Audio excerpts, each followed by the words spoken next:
Hey guys, so one thing I weirdly liked about this chapter is how well it balanced its tone, because we start off with All Might laying out the grim reality of this current situation, that despite Shigaraki being taken temporarily out of commission, just we're still very much backed up against a wall, and then we follow that up by showing Class A just how prepared they are. Like this is a fight that they've been preparing for this entire time, and it's a nice uplifting little bit of contrast to give us hope, despite knowing that shit is going to hit the fan.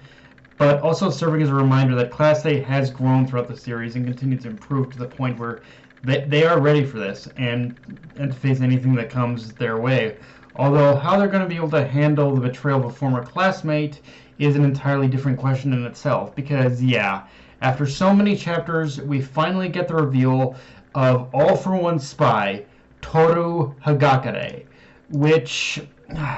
yeah, the reveal in itself isn't all that surprising to anyone really, as Hagakure over time had become suspect numero uno in terms of who the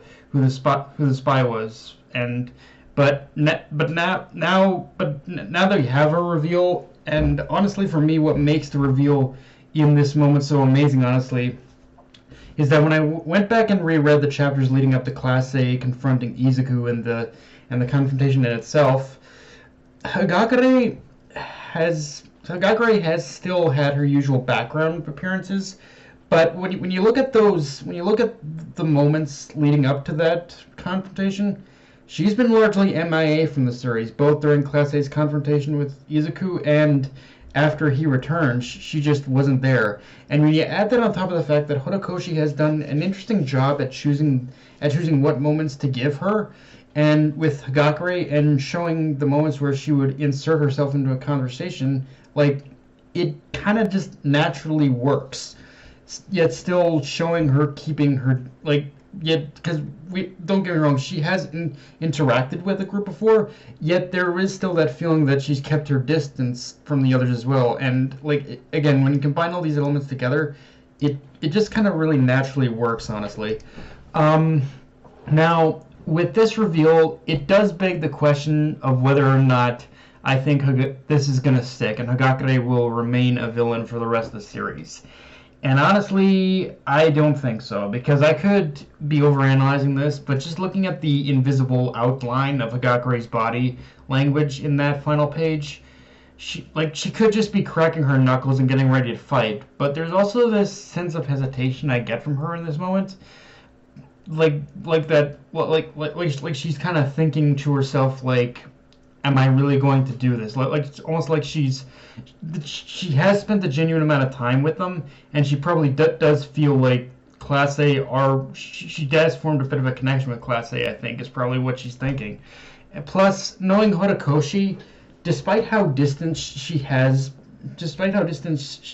portrayed her from the rest of Class A,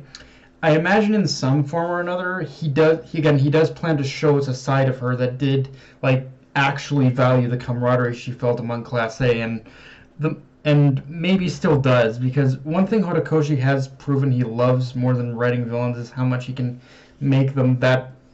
is how he can incorporate that one aspect to them that makes them sympathetic. And it does feel like it does feel a lot of like what he's doing. He's set up Hagakure for. The only question I have is, how is this gonna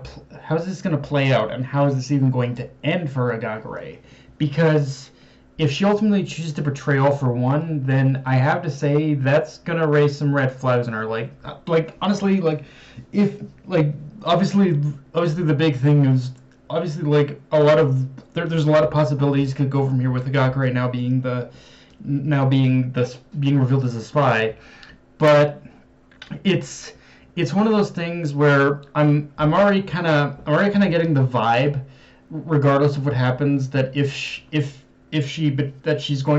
she may end up betraying All for One, and in doing so, if she chooses her loyalty to Class A over her loyalty to All for One, I think that will all but confirm that Hagakure is a dead invisible girl walking to me. But it's like, I'll be curious to see what route Horikoshi is mapped out in order to get there. Because again, I genuinely don't believe in any form or another that Hagakure's betrayal right now is however it's depicted from here, is going to be permanent. Like I genuinely get the feeling he's like there's no way, even though Hagakure hasn't had a whole lot of screen time, I don't think Horikoshi would have dedicated like so much time like to basically just giving us those moments with her in Class A to just have her be full-on villain. I think there is going to be a sympathetic side to her that will probably like end up coming back into the fold of Class A and betray All for One. But at the end of the day, because if she does end up doing that, she does end up becoming part of Class A again, then yeah, I'm sorry. There is an affirmative red flag on her at that point. Like I got the red flag feeling already, but if she betrays Class, if she ends up coming back in the fold of Class A, she's basically dead walking. Like that's all there is to it. With that said, let's talk about pacing, because despite how short this chapter was,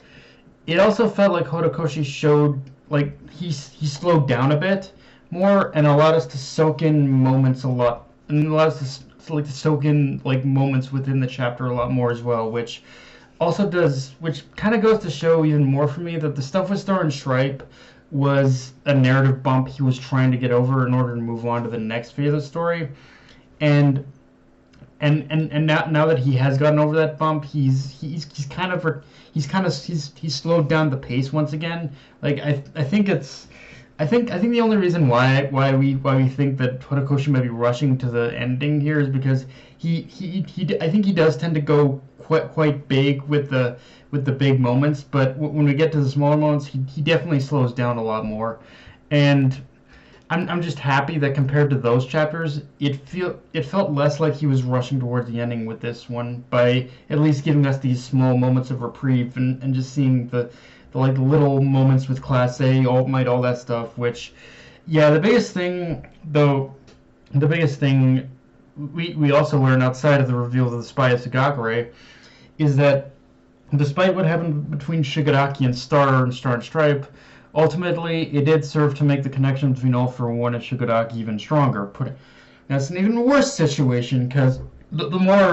as All for One says, the more the connection grows, the stronger he becomes. And the fact that we got a glimpse into how far in advance All for One has planned everything, even despite like giving us that little hopeful display with Class A, it doesn't exactly fill me with the same kind of confidence Class A has right now. Although, learning that they've been training with the Pussycats helps a little. And actually, I